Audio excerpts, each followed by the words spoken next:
Good morning, everyone. This is your life coach, Pastor P, coming to you live here in Jacksonville, Florida. It's a blessing and a privilege to have you join us here live, and we are out in the open shooting a beautiful shooting today. I think it's a great day to be alive, great day to experience the greatness of God, which is the breath of fresh air. So I'm bringing you a breath of fresh air this morning, and we're going to be talking about something that I think we all need to talk about.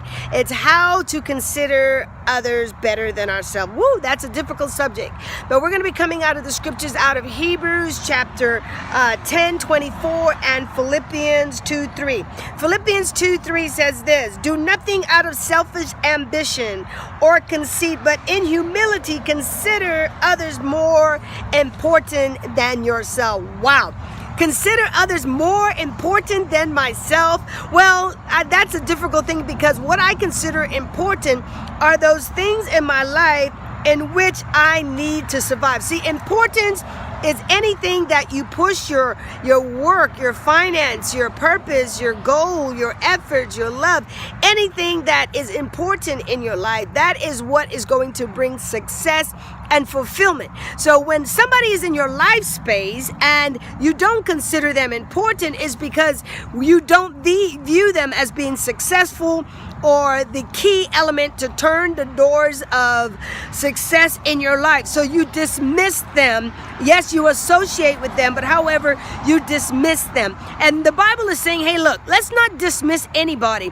Consider everybody issues, crises, problems more important than yours. And why would the Bible tell us that? Well, I'll tell you right here in Hebrews 10:24. It goes like this. It says, "Let us consider one another, in order to stir up love and good works." See, when you consider others more important than yourself, it's a spiritual thing.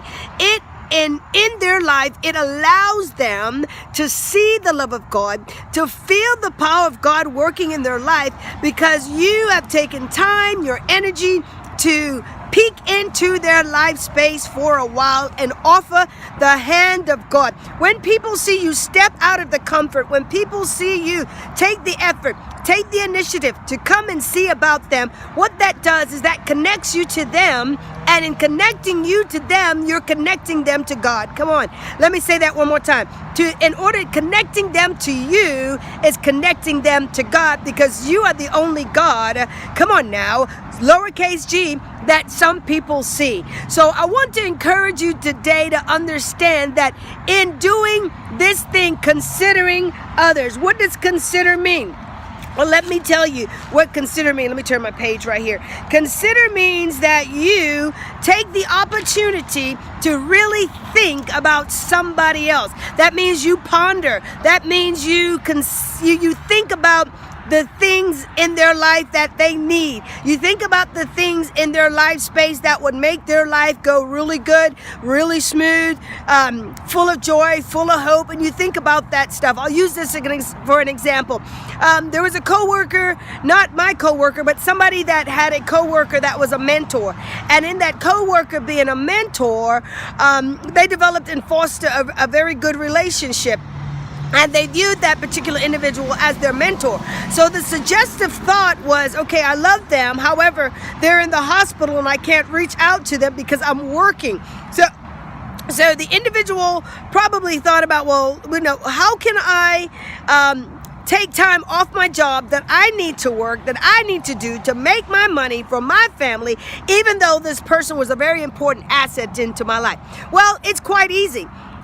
Do as you would have others do unto you. If you considered where they are, they're in a hospital, no family, no friends. They may have those issues, but you were the one that they poured into. That person was the person that they poured into. So the suggestive thought perhaps was to consider where that person would be, what that person would need, and fill in the gap. Yes, consideration allows you to fill in the gap in somebody's life space. That is what we're called to do. We're not just called to be in our churches, go to church, go to home, go to work, do our activities, do our activities. There are people all around you. There are people on your work. You know their problems. Give them a mysterious envelope. A single mom is probably struggling. Come on now.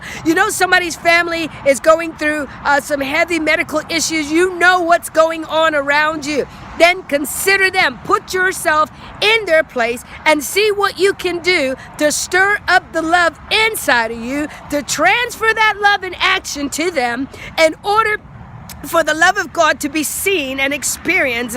Or do something, work, use your ability, use your talent, do your skills, cook a meal, do whatever it takes to consider others and let that thing stir up in you. You know, even in your children, ask them, is there somebody struggling at school? Is there somebody having a hard time? Do you know a kid that's unhappy all the time at school?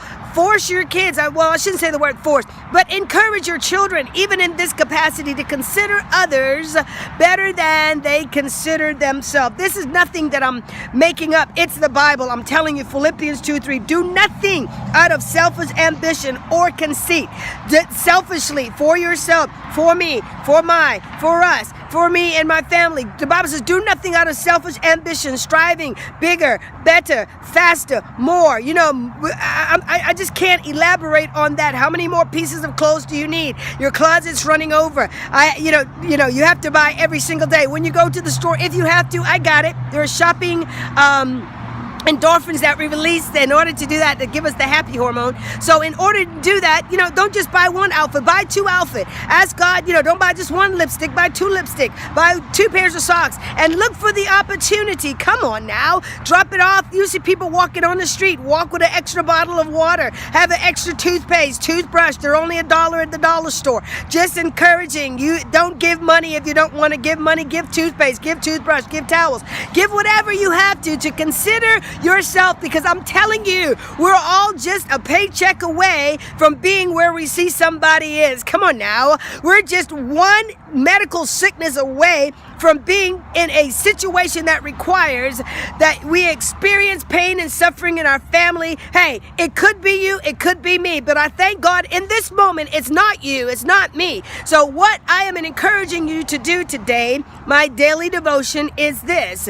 Consider others. Come on now, consider them, think about them, put yourself in their place and ask God, what can I do? Well, even in that, you know what you can do. I can do better. I can do better. I'm not speaking for anybody else. I'm speaking for myself this morning. I'm motivating myself in this. Come on, Pastor P. You're a life coach. Do better. Do better. That is my encouragement today. Do better.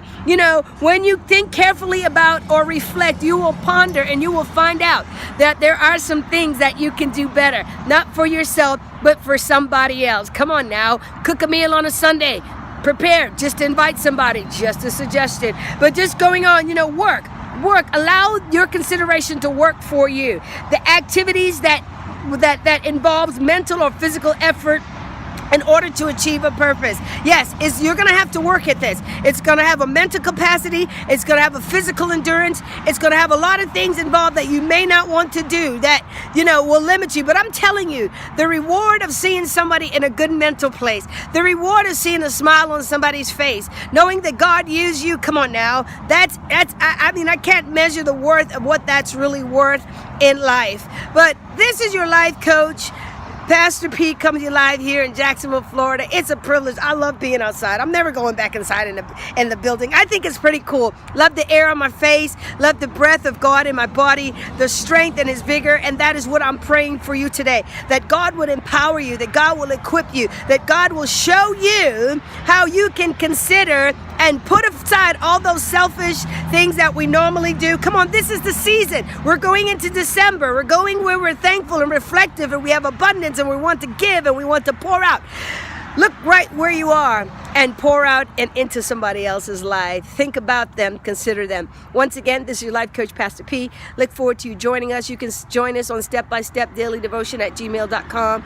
You can tap in and send me a Gmail, and we can chat back and forth. But look forward to seeing you. We've got some conferences coming up. Stand by to hear from that. 2018, we're ebbing right on the corner, the precepts of that, and look forward to having you join us into next year. Bigger, better. Let's do better. Thanks. God bless you. Talk to you later.